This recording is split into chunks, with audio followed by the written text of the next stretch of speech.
마스크 써도 들리시는데 별 지장 없으시죠? 네. 네, 저희 영화 비행 상영 마치고 GV 진행하도록 하겠습니다. 저는 오늘 GV 모더레이터를 맡은 양시모라고 하고요. 조성빈 감독님, 차지현 배우님, 홍근택 배우님 모시고 진행하도록 하겠습니다. 네, 감독님이랑 배우분 두 분 먼저 인사 한번 부탁드릴게요. 안녕하세요. 비행 연출하는 조성빈이고요. 저희 이제 거의 상영 막바지에 들어섰는데 이렇게 찾아와서 직접 봐주시니 감사합니다. 네, 돌아가시는 길까지 안전하게 들어가셨으면 좋겠습니다. 감사합니다. 네, 안녕하세요. 저는 영화 비행에서 지역 역할을 맡은 차지현이라고 합니다.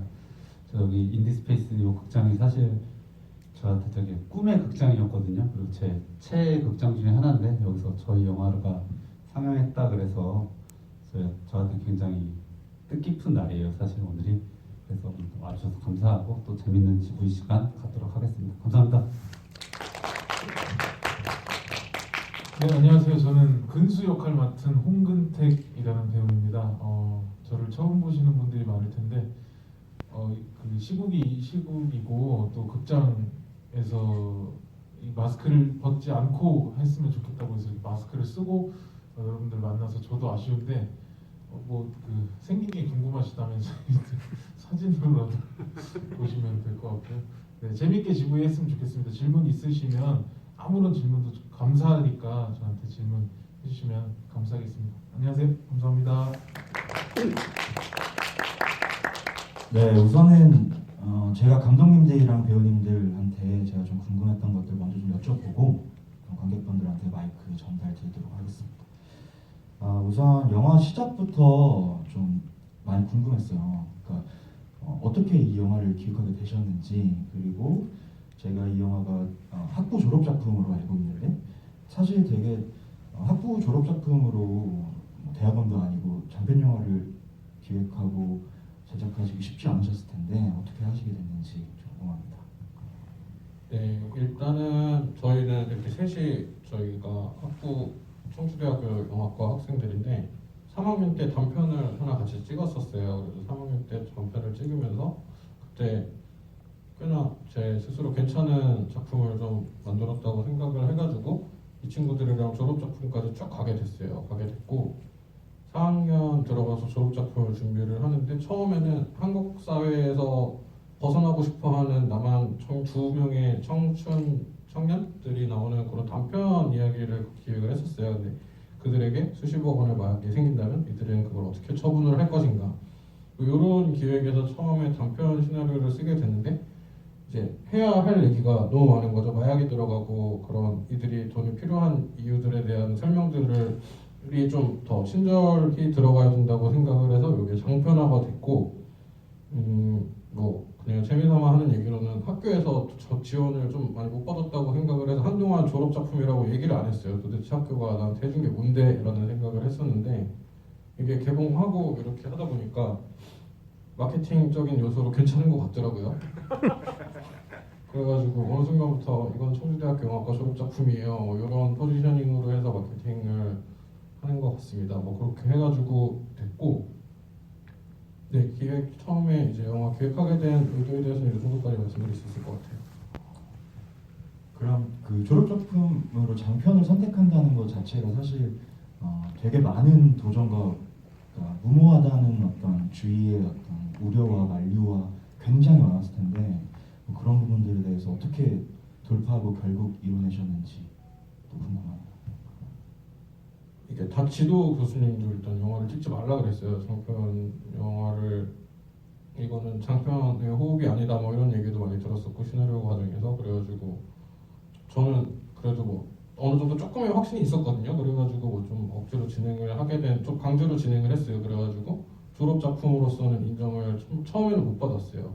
졸업을 다 밀어버리고 그래도 내가 졸업 전에 찍고 싶은 영화 하나 찍을래 라는 마음이 강해가지고 좀 일단 졸업도 나는 상관없어, 그냥 졸업 유예시키고 내가 찍고 싶은 거 찍을 거야 해가지고 모든 거를 다 밀어두고 그렇게 해서 그냥 제 고집대로 밀고 갔고, 배우들이 저를 믿고 참 많이 기다려줬어요. 이 친구들은 뭐 자기네가 결국에 졸업 작품을 찾아서 다른 작품들을 출연을 하기는 했지만 이미 자기네들은 다 졸업이 된 상태에서도 제 영화를 도와주기 위해서 학교에 계속 남아 있었고 뭐 그런 원동력들이 있어가지고 힘이 있어가지고 좀 잘 밀어붙일 수 있었다고 생각을 합니다. 네, 그러면 영화 이야기로 들어가서 영화가 굉장히 날것으로 가득 차 있죠. 되게 거칠고 하드보일드한 그런 캐릭터부터 어떤 주어지는 상황들까지 굉장히 거침이 없다는 인상을 정말 많이 받았거든요. 근데 또 그것들을 이렇게 켜켜이 쌓아가는 과정은 익숙하지만 또 되게 날카로워요.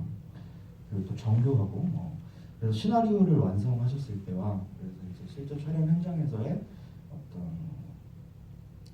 그 뭐랄까요 그 차이 혹은 그 꼭 지켜야 한다라고 생각하셨던 것들 뭐 그런 것도 있었을까요? 일단은 엔딩 씬에 대한 캐릭터, 그러니까 누군가가 모든 걸 다 훔쳐서 도망간다. 그리고 남은 한 사람이 도망간다. 요 경찰서에 가서 자수를 한다. 여기까지는 영화를 촬영 초반까지도 좀 정해지지가 않았던 상황이었어요. 이거를 지혁이가 하던 대로 훔쳐갈 수도 있었고 근수가 뭐 훔쳐갈 수도 있고 이런 좀 열린 상황으로 처음에는 촬영을 진행을 했었는데 어쨌거나 영화가 가지고 가는 키워드라고 해야 될까 이런 것들이 뭐 이렇게 대비감, 콘트라스트 뭐 이런 거랑 아이러니함이 좀 잘 살았으면 좋겠다고 생각을 해서 마지막 엔딩에 대한 두 명의 이제 확정이 난 거죠. 항상 도둑질을 하던 애가 도둑질을 당해야지 아이러니함이 더 살아난다고 생각을 해서 그런 선택을 하게 됐고 처음에는 180짜리 시나리오를 썼어요. 180짜리 시나리오를 써가지고 실제 촬영 때는 77씬까지 쳐낸 상태로 촬영을 했는데 원래 시나리오와 지금 이야기의 차이를 말씀을 드리다 얘기를 하는 것 같은데 이 나오는 모든 캐릭터들에 대한 좀 전사나 설명들이 좀 친절하게 다 있었어요. 보호관이 돈이 필요한 이유가 있고 성일이 돈이 필요한 이유가 있고 연기도 연기 나름대로의 돈이 필요한 이유 이런 것들을 다 넣었었는데 그러면 너무 친절해진다라는 생각이 들고 현실적으로 모든 씬을 다 찍을 수가 없었어요. 그래가지고 촬영 들어가기 직전에 한 30씬 정도를 쳐내면서 요렇게 완성이 됐는데 그게 좀 아쉬운 부분이기도 하고 현실적으로 좀 타협을 한 거죠. 그러면은 실제로 촬영 들어가실 때까지 결론에 대한 엔딩에 대한 어떤 그 결론을 내지 않은 채로 촬영이 들어가신 건가요? 네, 맞습니다.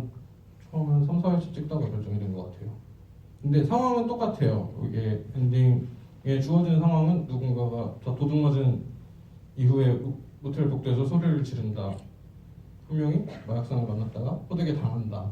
그리고 나머지 또 한 명이 경찰서에 가서 자수를 한다. 요 플롯은 딱 정해놓고 간 거고 캐릭터만 누군지 정해놓지 않은 상태. 이렇게 해서 진행을 했어요. 사실 엔딩에 대해서 제가 굉장히 궁금한 부분들이 많았어서 질문 드리고 싶은 게 굉장히 많은데 이 부분은 이제 진행하는 과정에서 제가 조금 이따가 이어서 여쭤보도록 할게요. 우선 배우분들한테 그러면 다음으로 여쭤보고 싶은 거는 배우분들의 어떤 인상적인 연기가 사실 영화 개봉 후에 굉장히 많이 회자되고 있는 걸로 저는 알고 있는데 둘 다 직접 몸을 쓰는 장면들이 많아서 엄청 고생 많이 하셨을 것 같아요. 근데 또 그렇다고 무작정 막 뛰고 구르기만 한 게 아니라 그 잃을 수 없다는 그 눈빛들이 두 분 다 되게 잘 표현이 되고 스크린 너머로 분명하게 이해가 돼서 전 너무 좋았거든요.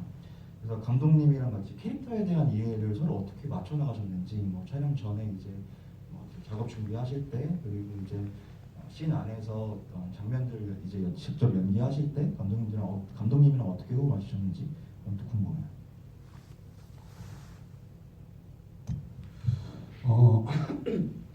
방금 그 감독님께서 말씀하셨듯이 처음엔 사실 이게 단편으로 기획된 영화였어요. 그래서 이제 취준생을 2명 있었고 이제 한국의 사회 청춘에 대한 얘기를 했는데 이제 중간에 이제 마약이라는 소재가 들어오고 뭐 탈북민과 전과자 뭐 이런 소재들이 들어오다 보니까 사실 그런 부분들을 저랑 홍근택 배우가 연구를 하기 위해서 조금 노력을 많이 했던 것 같아요. 저 같은 경우에는 실제로 지금 영화 속에 나오는 중국집에서 한 2달 정도 아르바이트를 했고 또 이제 근택 배우도 이제 직접 그 여러 가지 북한 분들을 뵈면서 이제 북한 캐릭터 연구를 했던 것 같고요. 그런 부분에서 이제 저희가 일을 하고 겪었던 부분을 밤에는 조 감독님을 만나서 이제 말씀을 드렸어요. 오늘 이런 일이 있었고 여기에 이런 시스템이 이렇다. 그래서 그런 부분들을 좀 디테일하게 시나리오에 녹여주신 것 같습니다.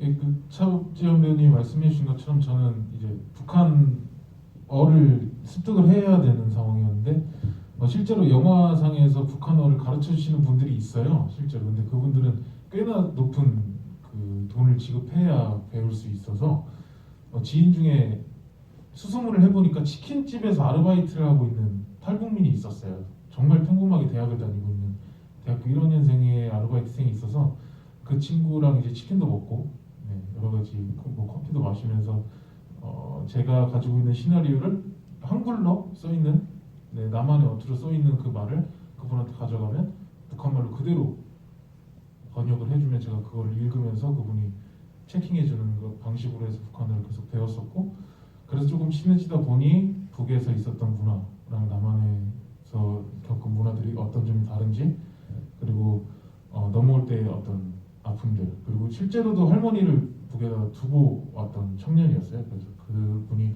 할머니를 데려오기 위해서 어떤 노력을 했는지에 대해서 제가 들어서 말씀드렸듯이 조성빈 감독님한테 말씀드리면 그걸 시나리오에 조금 녹여서 시나리오를 완성하는 작업을 한 1년 정도 했었던 것 같습니다. 네, 그럼 관객분들도 궁금하신 문제 나와질 테니 관객분에게 마이크를 한번 넘겨보겠습니다.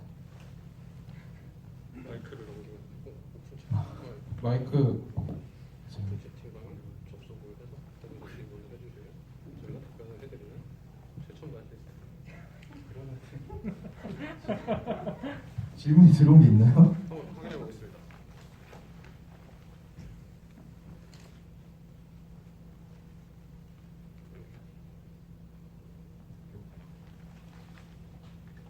네, 그 드리머즈 분께서 지금 질문을 해주셨습니다.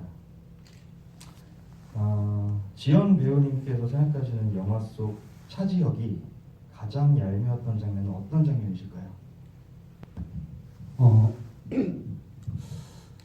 사실 얄밉게 연기를 해서 다 얄미웠으면 하는 바람이지만 그 중에서도 제 개인적으로 가장 얄미웠던 장면은 좀 의아해하실 수도 있는데 좀 마지막 그 경찰서를 가는 장면이 좀 얄미웠어요. 사실 처음에 찍고 이 영화가 완성되고 나서는 못 느꼈는데 이렇게 여러 번 요즘 들어 GV를 계속 다니니까 이제 내로남불이라고 하잖아요. 그래서 자기가 뭔가를 그렇게 뺏고 훔치고 이럴 때는 관대하던 놈이 자기가 뭔가를 뺏겼으니까 바로 경찰서에 가서 그렇게 자폭을 해버리는 모습이 참 멍청하면서도 편협하면서 되게 얄밉더라고요. 네. 그래서 마지막 엔딩 씬을 저는 가장 얄미운 씬으로 선정하겠습니다. 저도 하나 뽑아볼게요. 저는 그 이제 자기가 잘 데가 없어가지고 근순에 다시 집에 가가지고 문득 입고 집으로 무단 침입하는 장면이었는데 그 침대에 누워 있는 표정이 되게 웃겨요. 되게 뻔뻔하고 그래서 저는 편집하면서 그 부분 보면서 그 씬이 좀 편집하기가 힘들었던 씬이었거든요. 근데 그거 보면서 힘내서 편집했던 것 같아요. 재밌게 웃겨가지고 혹시라도 다시 보기 하신다면 그 부분 한번 다시 보세요. 재밌어요. 네, 내친 김에 홍근택 배우님도 한번. 그 경찰서에서 제가 이제 세터민이라는 게 들통이 나고 그 경찰서 서장님이 세터민이랑 엮여 있는 일이 계속 진행되면 힘들어지니까 이제 둘을 다독여서 보내요. 근데 그 내보냈는데 그 문 앞에서 어느 정도 뭐 좀 이렇게 데려가서 숨겨서 하는 것도 아니고 대놓고 거기서 바로 돈 얘기를 하는데 세상에 이런 새끼가 다 있나 이런 생각이 촬영할 때도 들었고 정말 양아치라면 이 정도 양아치는 돼야 한국에서 벌어먹고 사는구나라는 생각이 들었던 장면이었던 것 같습니다. 썩 유쾌한 질문은 아니네요. 네, 그럼 다음 질문이 몇 개가 지금 쌓여 있는데 두 번째 질문은 제가 답변 드리겠습니다. 일단 양심호 감독님이 저희 학교 선배님이세요. 저랑 한 학번 차이 선배님이시고 그 선배 감독님이 이제 학교 다닐 때 표정들이라는 영화를 찍었어요. 뭐 60분이 좀 넘죠. 60분이 좀 넘는 어떻게 보면 장편, 중장편 뭐 이런 영화를 한번 찍으셨던 적이 있는데 제가 좀 어떻게 보면은 제가 장편을 찍을 수 있었던 어떤 힘도 거기서 좀 받았던 것 같아요. 뭐 제가 도와드리거나 뭐 이랬던 건 아니지만 학부에서 학부생들이 충분히 뭐 으쌰으쌰 해가지고 하면은 60분 이상의 영화를 찍어낼 수도 있겠구나라는 생각이 좀 들게 됐던 뭐 그런 작품을 해주셨던 분이어가지고 그래서 모더레이터 제가 요청을 좀 드린 것도 있어요. 그런 거에서 같이 좀 이렇게 뭐 힘이 돼준 뭐 그런 작품이라는 생각이 들어서 네 그렇습니다. 두 네. 분은 방금 있으신가요? 예, 저는 가장 그 대학 다닐 때 가장 1, 2학년 때 가장 힘들잖아요. 그 1, 2학년 때 형님도 같이 그 속된 말로 짬이 안 되는 그런 관계였어가지고 이렇게 같이 고생했던 그런 네, 같이 가서 막 시스템도 날르고 스텝 일도 하면서 감독의 꿈을 키웠던 그런 선배님입니다. 네, 뭐 사실 저희 이 영화 지구에서 저랑의 관계는 뭐 사실 그렇게 중요한 건 아니니 영화를 하겠습니다. 네, 다음은 김세환님께서 보내주신 질문입니다. 근수가 직업교육을 미용으로 배우던데 실제로 이러한 자신에게 맞지 않는 직업교육을 받는 세터민이 실제로 있나요? 있어서 그런 설정을 만드신 건지 궁금합니다. 네, 이 영화에 나오는 모든 설정과 사건들은 다 뉴스를 기반을 해서 만들어낸 이야기들이에요. 그래가지고 실제로 없는 얘기들은 아니고 탈북민들이 한국에 딱 들어와가지고 정착지원금이라는 생활비 명목의 돈들을 어느 정도 받게 돼 있어요. 근데 그런 돈을 받기 위해서는 이 사람이 구직 활동이나 직업 교육이란 거를 충실히 받고 있다 이런 것들이 증빙이 돼야 하고 뭐 그런 과정들을 다 거쳐야지 이제 정착지원금을 받기 때문에 탈북민 보호관들의 신분은 형사거든요. 형사들인데 이제 어떤 뭐 일부분의 그런 보호관 선생님들이 그러시겠죠. 근데 자신의 어떤 편의 이런 거 관리의 편안함을 위해서 한 학원에 이렇게 다 몰아넣어서 교육을 하고 뭐 이런 경우가 있다. 그래서 그런 거에서 아이디어를 얻어서 넣은 장면이에요.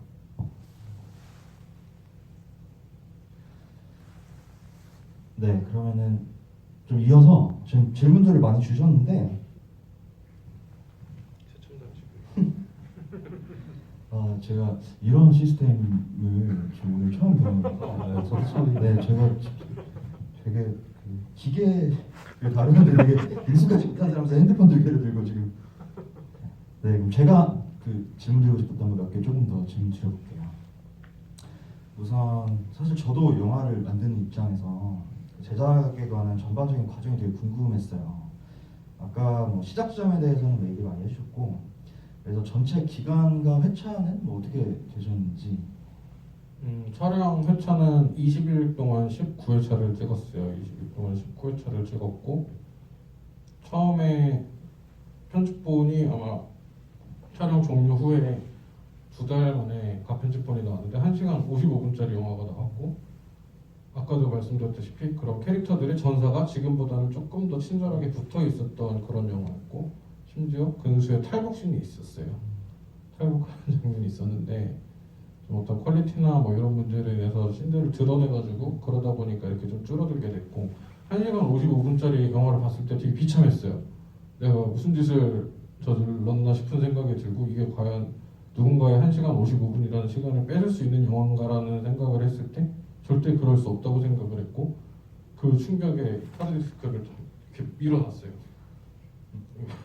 그렇게 한 1년 넘게 하드디스크 속에서 영화가 잠들어 있다가 좀 어떤 계기로 인해 가지고 아 이거 영화를 완성을 해야겠다 뭐 그런 생각이 들어가지고 막 후다다닥 완성을 해서 2018년 1월 1일 날 최종 마스터가 딱 나왔고 편집에 2년이 걸린 거죠. 2년이 걸렸고 그 해 5월 달에 전주국제영화제에 초청이 됐어요. 그래가지고 전주에서 상영을 하고 CGV 아트하우스 배급상을 받았는데 저는 모든 게 다 잘 될 줄 알았죠.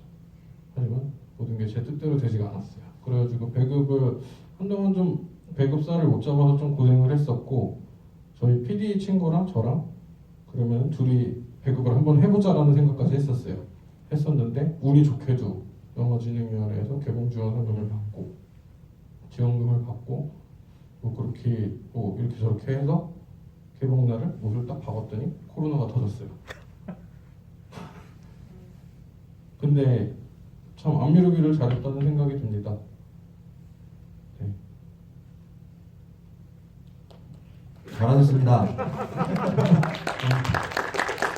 그러면은 2016년도에 촬영을 하시고 2018년도에 전주영화제에서 프리미어 상영을 하시고 2020년도에 개봉을 한 거네요. 총 4년이 걸렸고.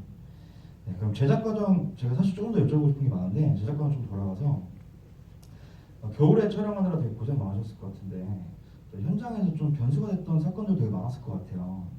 그래서 아시다시피 그 독립영화에서는 적은 예산으로 어떤 최고의 이미지, 좋은 이미지를 만드는데 가장 큰 노력을 기울이는데 그래서 예산 운영하셨던 것도 되게 궁금해요. 그래서 여기 프로듀서님도 와 계신 걸로 아는데 촬영 시 예산을 뭐 세이브하는 과정에서 뭐 과감히 포기하셔야 해서 아쉬웠던 것들 혹은 뭐 반대로 예상외로 적은 금액으로 뭐 좋은 씬을 넣었던 것들 뭐 이런 것 경험들이 궁금한데 감독님한테도 여쭤보고 가능하다면 프로듀서님한테도 한번 여쭤보고 싶네요. 일단은 예산을 줄이는데 가장 컸던 요인은 모든 게 저희 집 반경 5km 안에서 다 해결이 됐다는 점이에요. 모든 촬영 장소가 집 근처에서 진행을 했고 저희가 다 잘 아는 장소, 뭐 가게 사장님 잘 아는 사장님, 뭐 이런 사람들이 있어가지고 섭외나 뭐 이런 거에 대한 비용이 많이 세이브가 됐어요. 그리고 스태프들도 다 동네에 사는 친구들이기 때문에 숙소나 이런 것들이 좀 자유롭게 해결이 됐던 부분들도 있었고 그런 게 좀 적은 예산으로 진행을 할 수 있었던 어떤 힘이었다고 생각을 하고 그 외적인 얘기는 황영원 PD님이 해주실까요? 네, 앞으로 모시겠습니다. 저희 영화 PD 해주신 프로듀서님이세요.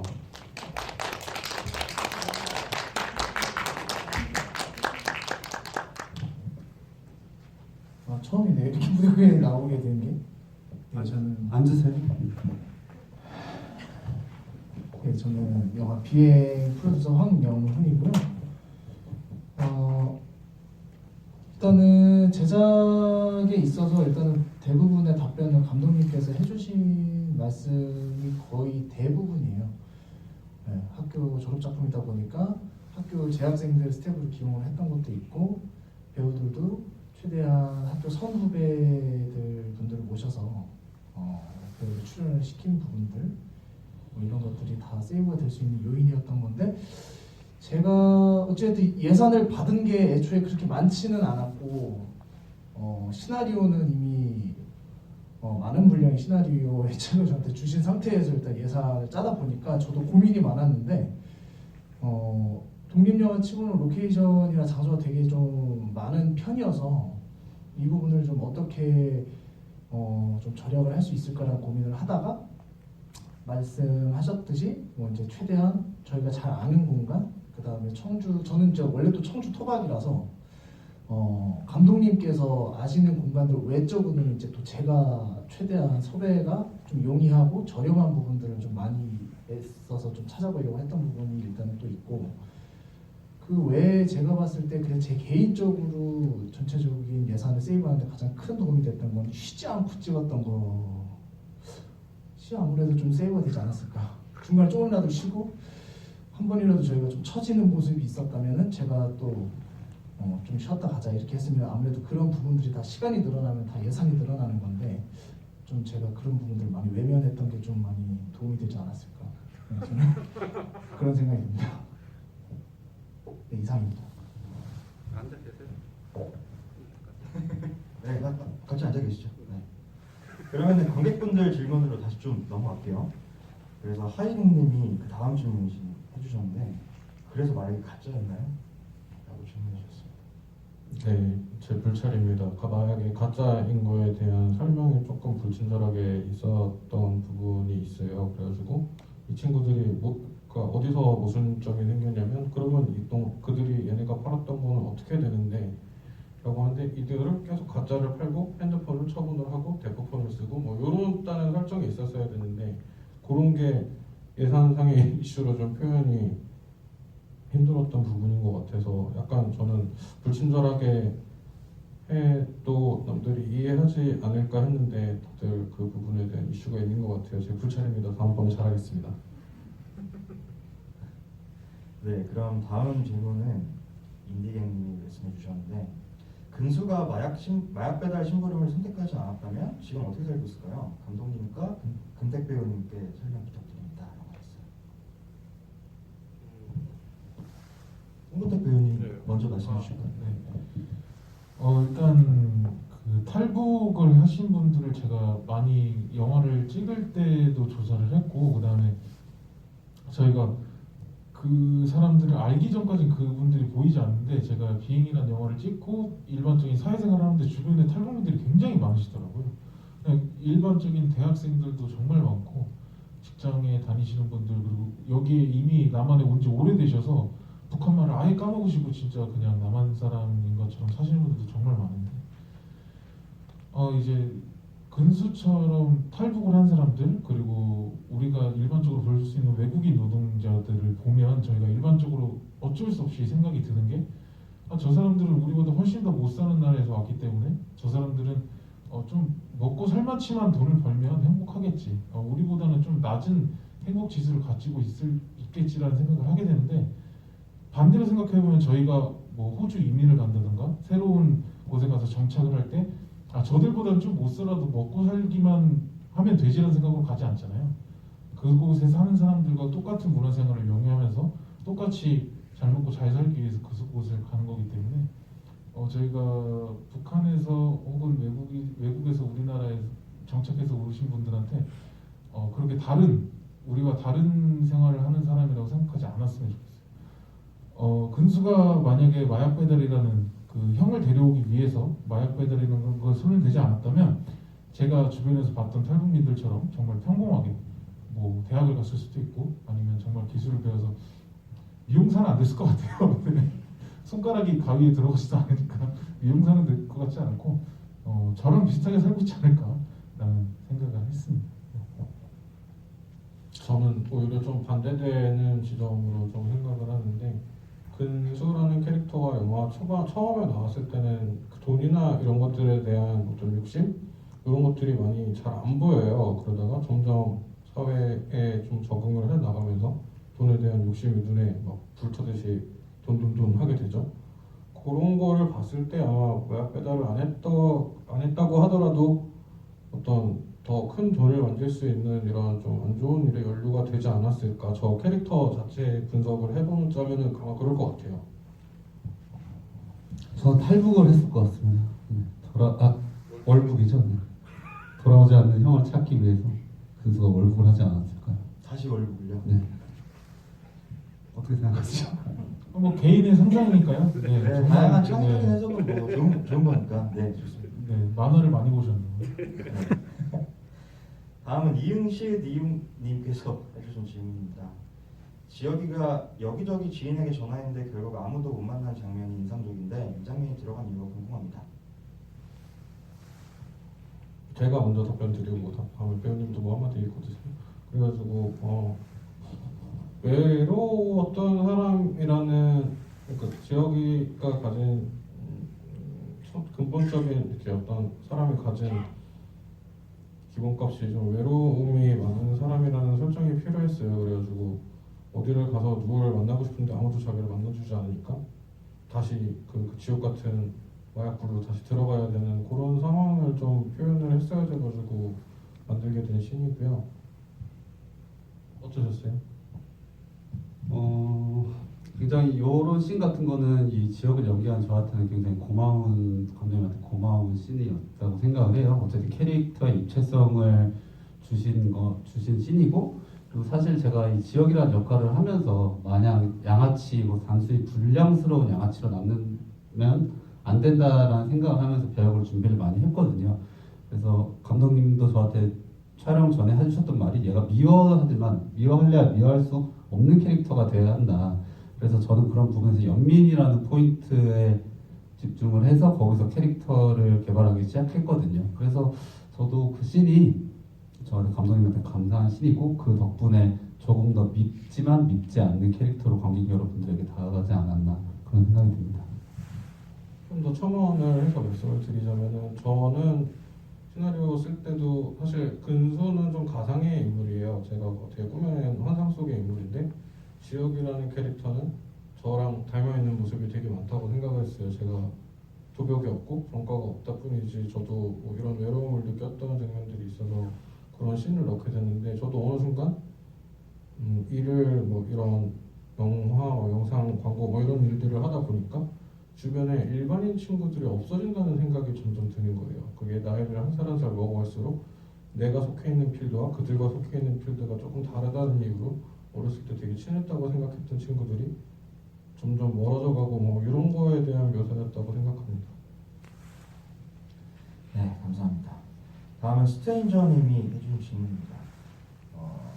반대로 근수가 가장 불쌍하다고 생각되는 부분들은 무엇이었는지 세 분 모두의 의견 듣고 싶습니다. 라고 하셨네요. 근수 안타까웠던 점은 처음에 이제 아까도 말씀드렸다시피 경제관념이 좀 많이 모자란 친구여서 자기 돈이 먹히는지도 모르고 돈 관리해준다고 좋아하고 뭐 감사합니다 이런 말을 하는 게 처음에는 안쓰러워 보였는데 금방 사회화가 되잖아요. 그래가지고 처음에는 좀 근수가 안쓰러웠는데 뒤로 갈수록 얘가 오히려 더 얄밉고 이런 뭐 변곡점이 있는 게 좀 재미있는 포인트인 것 같아요. 저는 불쌍하다는 생각을 해본 적이 없고요. 남자가 이 땅에 두 발로 태어났으면 자기 인생은 자기가 알아서 빌어먹고 살아야죠. 그래서 저는 딱히 영화를 보면서 근수라는 캐릭터가 불쌍하다라는 생각은 들지 않았습니다. 네, 근수라는 캐릭터는 저는 항상 불쌍하고 모든 면에서 제가 낳은 아들 같고 볼 때마다 딱한데 네, 아까 말씀드렸듯이 저희가 낯선 공간에 딱 떨어지면 이 지식 뭐라고 하죠? 연령대가 살짝 떨어져요.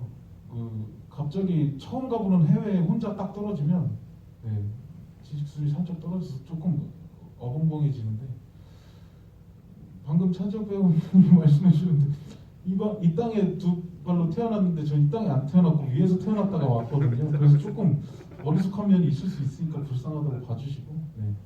나중에라도 뭐 이렇게 어리숙한 사람이 있다면 잘 좀 대해주세요. 네, 감사합니다. 근수가 제일 불쌍한 장면이 뭐였냐니까요. 전 전체적으로 그냥 제가 낳은 아들 같고 불쌍합니다. 네, 보면 불쌍하지 않나요? 네, 그냥 불쌍하죠. 공감해 주셔서 감사합니다. 이게 아마 제가 연기적인 부분에 있어서 홍근택 배우 같은 경우에는 연기가 무표정이 더 감정적인 이런 느낌들이 많이 있어가지고 감정적으로 많이 누르기를 요구를 했었어요. 그래가지고 저는 근수라는 배우보다 홍근택 씨한테 미안해요. 너무 연기 너 이거 하지 마, 이거 하지 마, 화내지 마, 참어, 눌러 이런 것들을 계속 했기 때문에 인간 홍근택이 좀 안쓰러웠던 것 같아요. 그때는 좀 불쌍했네요. 생각해보니까 저도. 저는 인터뷰에서도 한번 했었는데 제가 차지연 배우가 했던 차지혁을 했으면 어땠을까? 너무 속 시원하게 막 내지르고 저는 막 말도 못하고 제가 북한어를 아무리 공부했다고 하지만 자연스럽지 않은 것 같고 되게 고뇌를 했는데 막 지르면서 막 소리 지르면서 하는 연기가 너무 부러웠었거든요. 근데 영화를 개봉해서 딱 보니까 안 될 것 같더라고요. 자기 본능에서 나오는 그 연기를 할 수 없었을 것 같아요. 네. 저는 근수가 맞는 것 같습니다. 그럼 근수가 결국 남한에 내려와서 가장 처음 배우게 되는 것이 그 자본주의 욕망을 배우게 된 거잖아요. 그게 이 영화에서 되게 중요한 선택이었고 그런 부분들에 대해서도 홍근택 배우님이 연기하실 때 잘 이해가 되셨나요? 연기하실 때?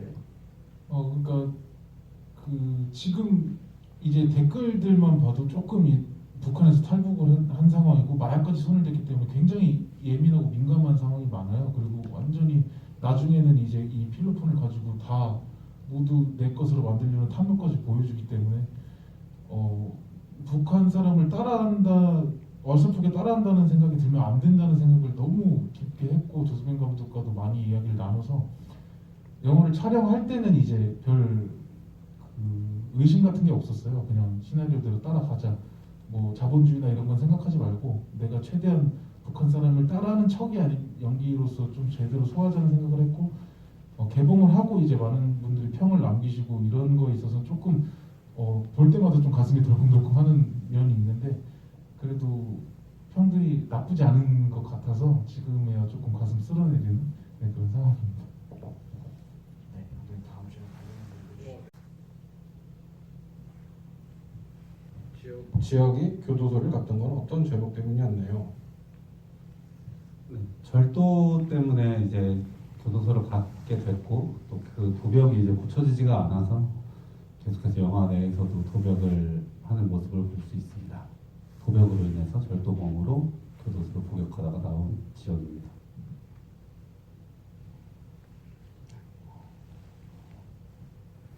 네, 그러면은 관객분들 질문이 지금 3개가 남았는데 그 이전에 제가 또 궁금했던 거 하나만 더 여쭤볼게요. 아까 그 엔딩 관련해서 감독님이 몇 개 말씀해 주시긴 했는데 제가 조금 더 궁금했던 것들을 여쭤보고 싶은데 저는 개인적으로 이 엔딩이 되게 좋았거든요. 어떻게 보면 굉장히 급작스럽고 이게 뭐야? 라고 뭐 할 수도 있지만 저는 사실 엔딩이 좋았어요. 사실 이게 이런 어떤 이 안에서 벌어지는 모든 그 날뛰기 사실 이 디스토피아라는 큰 세계에서는 결국 아무런 의미가 없고 뭐 그런 점들이 저는 되게 좋았거든요. 특히 부질없이 희망을 열어주는 것보다 저는 차라리 이렇게 끌어내리는 게 오히려 더 영화적으로도 의미 있고 가치 있다고 저는 생각을 했거든요. 제가 이렇게 생각하는 거에 대해서 감독님 조금 더 덧붙여서 얘기해 주실 게 있을까요? 네, 엔딩에 대한 호불호가 굉장히 강한 상태인 거는 저도 참 인지를 하고 있어요. 근데 뭐 그런 것들에 대해서 좀 변을 해보자면은 일단은 저는 처음부터 이 엔딩을 생각을 하고 찍었던 영화여가지고 이렇게 끝나버리는 것들에 대한 후회나 미련은 전혀 없어요. 저는 이 상태가 너무 좋아요. 너무 좋고 왜 이런 상태가 되었는지에 대해서 저도 그런 불호에 대한 의견들을 보다 보니까 좀 생각을 많이 했었어요.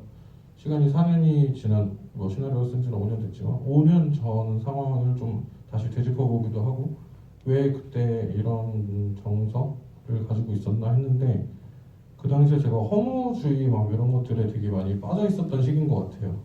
모든 것들이 다 부질이 없다고 생각이 들고 이렇게 끝나 버려야지 이제 모든 게 다 아까 말씀하셨던 그런 디스토피아적인 데서 희망을 못 찾는 사람들의 허무함 이런 것들에 포커스를 많이 맞췄던 것 같아요. 연출 의도를 처음에 좀 썼을 때 사막을 걷다가 메마른 사막을 걷다가 만난 사람들이 만난 신기루라는 연출 의도를 썼었어요. 그리고 그 사람들이 선인장이 되어가는 이야기라는 로그라인을 썼던 적이 있었던 게 기억이 나서 네, 이 정도 말씀을 드릴 수 있을 것 같습니다. 배우분들은 그럼 엔딩에 대해서 어떻게 생각하셨나요? 개인적으로 뭐 배우로서 내가 이 엔딩에 대한 이해와 캐릭터로서 이 엔딩을 수행해야 되는 이 상황에 대해서 어떤 겹치는 감정들이 있었는지 좀 얘기해 주면 좋을 것 같아요. 네, 뭐 저도 영화를 좋아하고 정말 영화를 자주 보고 좋아하지만 최고의 결말이라고 생각이 들고요. 네, 사실 이 비행이라는 영화에 정말 걸맞는 영화라는 생각이 들어요. 사실 그래서 영화의 시나리오를 집필하고 촬영 중반까지 이 결말의 캐스팅에 대한 관건을 저희 배우들도 모르고 있었기 때문에 사실 제가 결말이 된다고 했었을 때 너무나 기뻤고 또 촬영 당시에는 이제 좀 더 연기를 열심히 할 수 있는 원동력이 됐고 사실 처음 영화를 제작하기 전부터 이 결말의 시나리오를 보신 분들이 결말에 대한 얘기가 굉장히 많이 있었어요. 그래서 감독님도 많이 혼란스러워 하셨고 하지만 저희 영화의 키워드가 아이러니이기도 하고 이런 툭 끊어지는 결말 저는 이런 게 사실 너무나 마음에 들었거든요. 개인적으로는. 그래서 감독님한테 말씀을 드렸죠. 그냥 우리 영화를 누군가 좋아한다면 이 결말도 좋아할 거다. 이 결말을 가지고 이해 못하고 그런 사람이 우리 영화를 어떻게 좋아할 수 있겠냐. 이런 식으로 저도 설득을 드렸던 것 같아요. 그래서 저는 도민 영화 최고의 결말이라고 생각합니다. 감사합니다.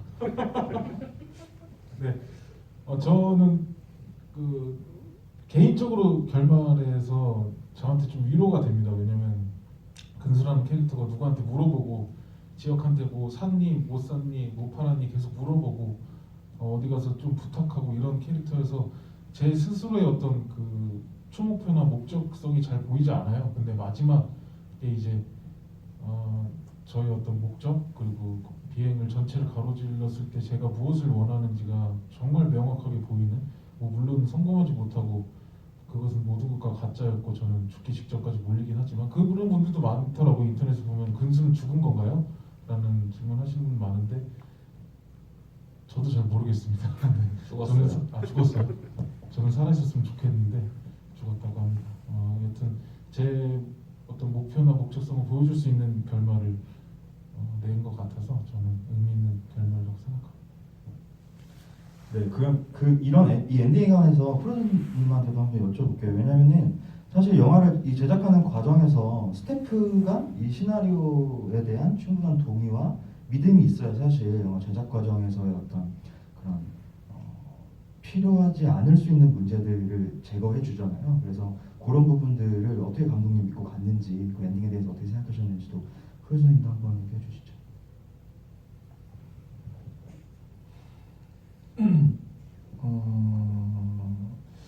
일단은 감독님께서 학교를 다니실 때도 워낙 본인의 의지가 강하신 분이셨고 그리고 이게 그냥 단순히 의지만 강하면 그게 그냥 고집이 되고 아집이 될 수가 있는데 항상 조성빈 감독님은 본인이 하고자 하는 바를 단 한 번도 남들에게 보여주지 않았거나 아니면 그 기대에 부응하지 못하는 법이 없으셨어요. 본인이 하고자 하는 건 무조건 하는 분이셨거든요.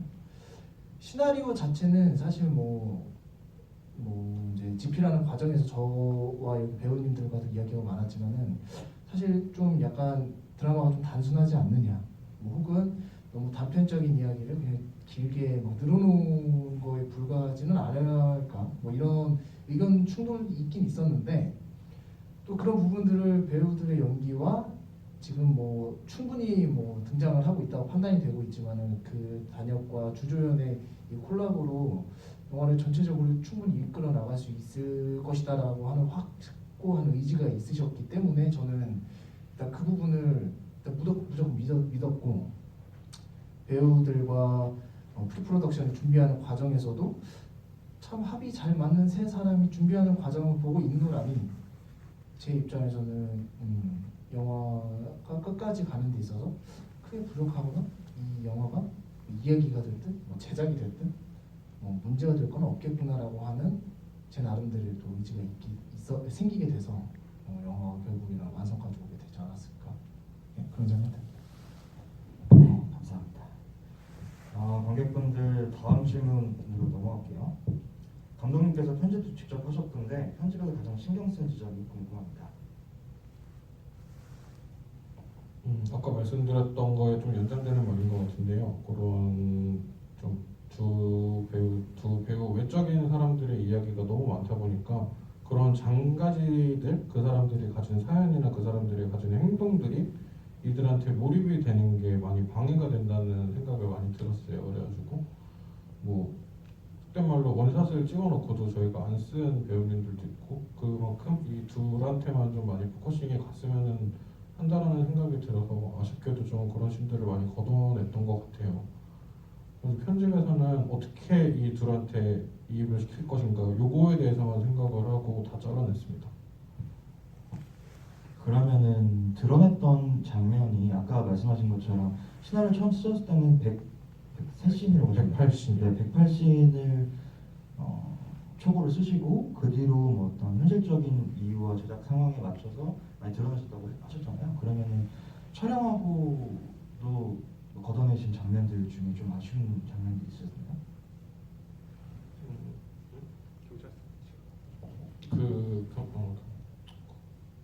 그건 당신 경찰서 씬, 그러니까 탈북 씬이 있었는데 그거는 사실 촬영적인 문제가 좀 있었어요. 그래가지고 너무 북한 같지 않게 보였고 좀 그렇게 속된 말로 짜치는 그림들을 실제로 촬영을 하셨었군요. 네.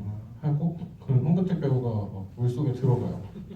압록강 도강하는 장면 찍고 이러는데 그게 동네 개천인 게 다 보여가지고 동네 개천인 건 보였는데 실제로 사람이 얼어 있었고, 근데 거기에 막 첨벙첨벙 뛰어 들어가는 장면을 찍었었는데 저는 그 피를 토하는 감정으로 찍었는데 언젠가 비하인드 영상으로 열어주신다고 약속을 안 하셨나요? 네, 많이 사랑해주세요. 하고 그거 있었고 저는 사실 그냥 진짜 장가지를 좀 잘 쳐냈다고 생각을 해요. 그래가지고 뭐 아쉬운 장면은 없는 것 같고 차지현 배우가 아쉬웠던 장면이 있는 것 같아요. 그 부분 한번 말씀해 주실까요? 네, 제가 사실 뭐 조성빈 감독님한테 항상 뭐 편집권이라든지 이런 거에 대해 절대 월권을 제가 이렇게 함부로 하지를 않아요. 그런데 여기 경찰서 씬에서 사실 뒷부분이 조금 더 심화된 얘기들이 있거든요. 처음 경찰서 네, 씬이었습니다. 처음 경찰서 씬에서 이제 신발을 훔쳐서 달려간 사실 그때의 연기가 좀 더 오픈이 됐었을 때 관객들에게 캐릭터를 좀 설명해 줄 수 있는 부분들이 좀 더 많은 씬이었는데 이제 감독님이 느끼셨기에는 그게 좀 너무 길다라고 생각하셨던지 그걸 많이 쳐내시더라고요. 사실 근데 거기가 제 최애 장면 중에 하나였는데 그래서 아직도 많이 아쉽습니다. 그 부분. 그 무슨 내용이냐면은 뭐 간단해요. 그냥 건들거리는 양아치 역할인 양아치 연기인데 내용은 없어요. 그냥 건들거리는 내용인데 그게 조금 그래도 조금 지역이라는 캐릭터를 명확하게 딱 보여주기 좋지 않았나 그런 아쉬움이 있습니다. 지역이랑 캐릭터는 충분히 넘치게 보였던 것 같습니다. 네, 아쉬워하지 않으셔도 될 것 같습니다. 네, 다음 질문으로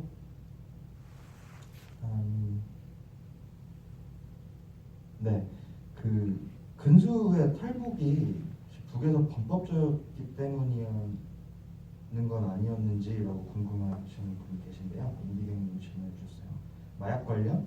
어떻게 보면 마약 되게 잘 알잖아요. 뭐 북에서는 뭐 이렇게 부른다, 그렇게 먹어서 효과도 없다, 뭐 이런 대사도 있고. 그래서 그런 어떤 설정에 대해서 좀 궁금하신 것 같아요. 그 정도 전사까지에 대해서는 사실 생각을 안 해봤고요. 근데 마약 관련 범죄를 해본 사람은 아니었다는 설정이에요. 정확하게는. 왜냐면은 북한에서 이제 근수가 그런 내용들을 아는 것들은 이미 북한에서 그런 게 너무 흔한 일이기 때문에 그런 것들을 정보를 다 안다. 뭐 이 정도의 설정이고 엔딩 마지막에 이제 둘이 이제 그 취약 장면이 나오잖아요. 그런 데서도 이제 근수가 그런 거는 잘 모른다. 뭐 이런 거에 대한 좀 정보 전달은 좀 됐던 것 같아가지고 근수가 아마 잘 그런 쪽으로까지 잘하는 악한은 안 됐던 것 같아요. 비행 전체적으로 이제 근수가 굉장히 수동적인 인물이에요. 그래서 조금 그 탈북 과정에서 형이랑 같이 넘어왔다. 형은 그 탈북 과정을 찍을 때도 형한테 굉장히 이끌려서 내려오는 그런 장면이 있거든요. 그래서 제가 생각했을 때도 이끌려서 무언가를 했던 사람이지 스스로 뭔가 범법을 저지른 사람 같지는 않고요. 그리고 아까 말씀하셨던 건 북에서 이게 뭐라고 불리냐 그 빙두라는 거예요. 대사가 잘 안 들리셨을 수 있는데 북에서 이제 직접 북한 내에서 그걸 만들어서 해외까지 수출하는 뭐 북한 사람들이 다 그렇게 사는 건 아니고 그런 일들이 조금 뭐 담배나 혹은 술보다도 더 쉽게 접할 수 있는 거라고 그때 당시 뉴스나 뭐 이런 다큐멘터리에서 나온 면이 있어서 그런 설정으로 가져갔었어요. 네, 감사합니다. 저희 이제 막바지로 향하고 있는 것 같은데요. 저는 몇 개 안 남은 질문 마저 드리고 이제 마무리하도록 하겠습니다. 여기 감독님 혹시 감독판 준비 중이신가요? 그거 여쭤보시는 분 계시나요? 감독판이 나오면 그게 1시간 55분짜리 세상에 나오면 안 되는 영화여가지고 감독판은 없습니다. 다음 작품 열심히 하겠습니다. 네, 근수는 죽었다고 아까 감독님이 대답해 주셨습니다. 네, 죽어버렸습니다. 근수가 촬영 당시 먹은 건 마지막에 백반이 뭐죠? 그 봉숭아물 들이는 가루예요. 약국 가면 파는 건데 실제로 이것도 실제 사건이에요. 국내 어떤 마약 조직이 그 가짜 백반을 섞어서 팔다가 뭐 크게 폭대기에 당한 뭐 이랬던 사건에서 모티브를 받아와서 넣었던 거예요. 실제로 보면 되게 그 명반이랑 백반 명반이라고 하거든요. 그거랑 되게 비슷하게 생겼다고 하더라고요. 그래서 그것들을 가지고 사기를 치고 거기다가 뭐 이렇게 식초를 뿌리면 비슷한 냄새가 난다고 하더라고요. 그래가지고 그렇게 해서 가짜 약물들을 유통을 시킨 일당이 있다고 들었습니다. 그러면 그런 것들은 이제 시나리오 이제 쓰시기 전에 취재 과정에서 좀 참고하셨던 것들인 거예요. 경찰서 마약 수사과 가서 형사님들한테 물어본 것도 있었고 온라인에서 좀 실제 마약상들을 좀 찾아서 헤맸었어요. 그 사람들한테 얘기를 좀 들어보고 싶어서 그래가지고 찾다가 한 분 알게 됐는데 마지막으로 진짜 이분한테만 물어보고 안 되면은 알아서 해봐야겠다라는 생각으로 했었는데 그분이 고해성사하듯이 자기의 모든 이야기를 다 털어놓으셨어요. 어떻게 유통을 하고 어떤 식으로 구매를 하고 뭐 그런 것들에서 정보를 받아서 이거를 딱 맞춰보니까 다 정확하게 일치를 하더라고요. 그래가지고 이름도 얼굴도 알 수 없는 그분이 도움이 많이 되셨죠. 네, 감사합니다. 다음으로는 유독 나이키 운동화가 부각되던데 감독님 나이키 좋아하시나요? 근수는 언제 나이키 운동화를 썼을까요? 새해 나이키 운동화. 지금 나이키 운동화 신었어요? 아니 이거 신발도 나이키고 바지도 나이키고 자켓도 나이키예요. 나이키 되게 좋아하고요.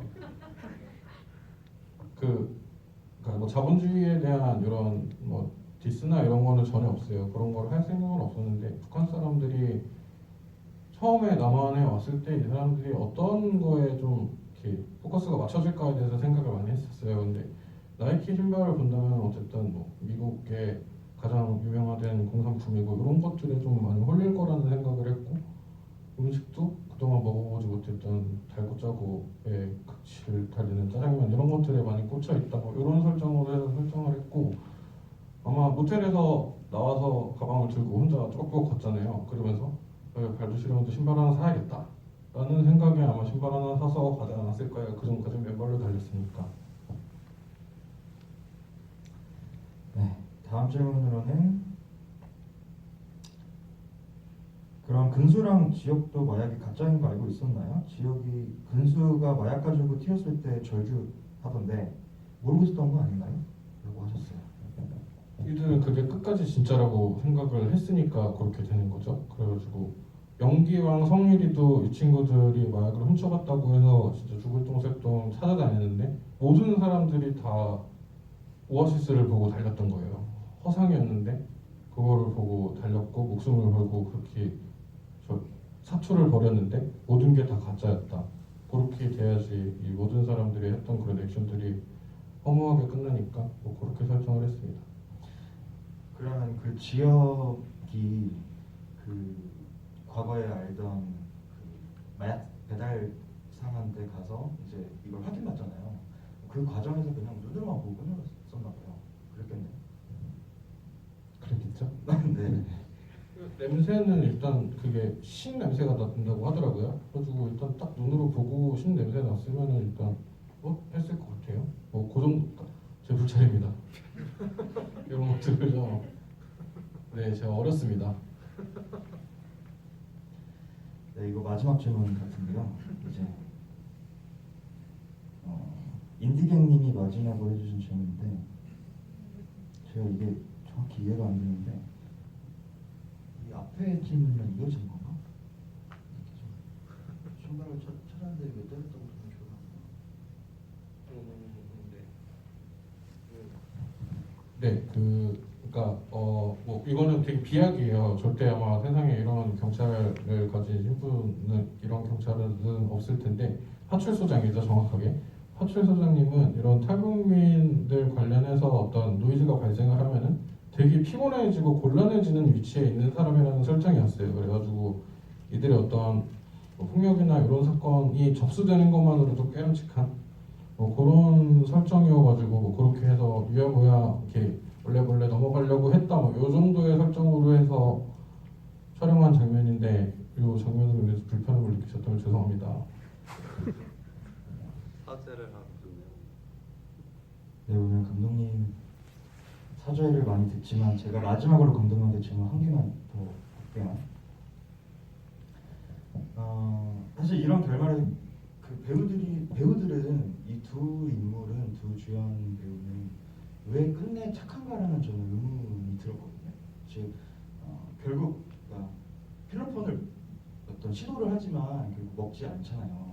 물론 뭐 나중에 둘이 서로 배신을 하는 그런 나쁜 파국으로 가기는 했지만 이런 비장한 어떤 세계 이런 상황에서 끝내 인물들이 지켜야 되는 어떤 선 같은 게 있었을까요? 감독님이 어떤 지켜야겠다라고 하셨던 그런 것들 있었을까요?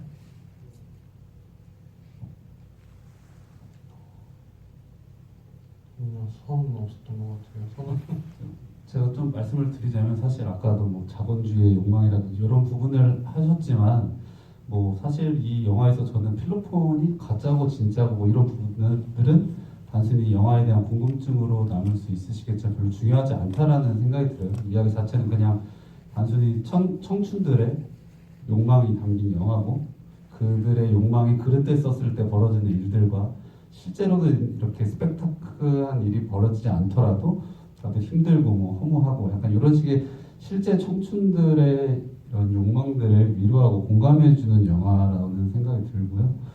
이상입니다. 네. 네. 그럼 이제 마무리하도록 하겠습니다. 이제 감독님, 배우님, 프로님 앞에 모셨는데 앞으로 뭐 계획, 차기작 있으시면은 한 번씩 말씀해 주시면 좋을 것 같아요. 네. 와주셔서 정말 감사드리고, 네, 뭐 소감을 일단 좀 이제 개봉과 마무리하는 막바지에 기분이 매일매일 이상해요. 제일 이상했던 거는 IPTV로 영화가 넘어갔을 때 되게 기분이 너무 이상해갖고 그날 술을 많이 마셨어요. 그때 기분이 이상하더라고요. 그리고 지금 아직도 꿈 같은 시간들을 맞이하고 있다고 생각하고 제가 이루고 싶었던 되게 많은 꿈 중에 하나가 어떤 영화 감독이라는 타이틀이었지만 그거를 이른 나이에 좀 이룬 것 같아서 도와주신 분들께 너무 감사할 따름이에요. 그래가지고 이 힘을 원동력 삼아서 앞으로 좋은 작품 활동 이어나갈 수 있었으면 좋겠고 차기작은 이제 막 생각이 들고 있어요. 이제 머리가 좀 굴러가는 것 같아요. 이것들이 정리가 되니까 가지고 네 열심히 해보겠습니다.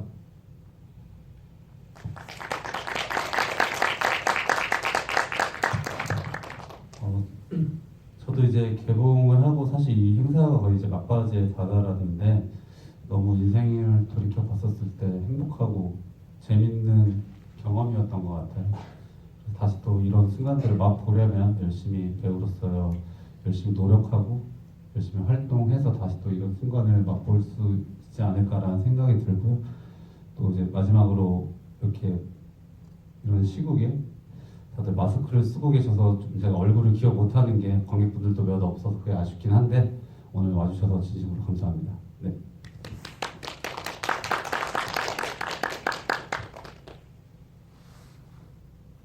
네, 저는 네, 저는 일단 이 영화를 끝까지 마무리를 잘 하는 게 일단은 제 눈앞에 놓여 있는 제 목표고, 저도 원래는 영화 연출을 전공을 했었어요. 연출 전공하다가 조성민 감독님의 제안으로 그날 이후부터 지금까지 계속 제작 파트 일을 하고 있는데, 저도 다시 좀 본분으로 돌아가서 비행을 뛰어넘는 영화를 연출해야 되지 않을까, 예, 이런 생각을 하면서 요새 꿈을 꾸면서 자고 있습니다. 좋은 영화로 또 저도 인사드릴 수 있도록 노력을 해보고요. 오늘 와주셔서 정말로 감사드립니다. 감사합니다. 네. 이 비행이라는 영화를 찍을 때부터 지금까지 똑같이 살고 있습니다. 영화를 찍고 영화가 끝나면 아르바이트를 구해서 아르바이트를 하다가 또 오디션을 보고 오디션에 합격을 하면 아르바이트를 그만두고 영화를 찍고 다시 그 영화가 끝나면 아르바이트를 구하고 있습니다. 네, 이제 개봉 끝났으니까 아르바이트를 구하고 또 오디션을 볼 거고요. 여러분들한테 많은 TV에서건 영화 극장에서건 뭐 연극에서건 다 어디든지 여러분들 찾아뵐 수 있을 그날을 기약하면서 오늘 와주셔서 정말 감사합니다. 저희 같이 일어나서 인사 한번 할게요. 네. 여러분 감사합니다. 오늘 와주셔서 감사합니다.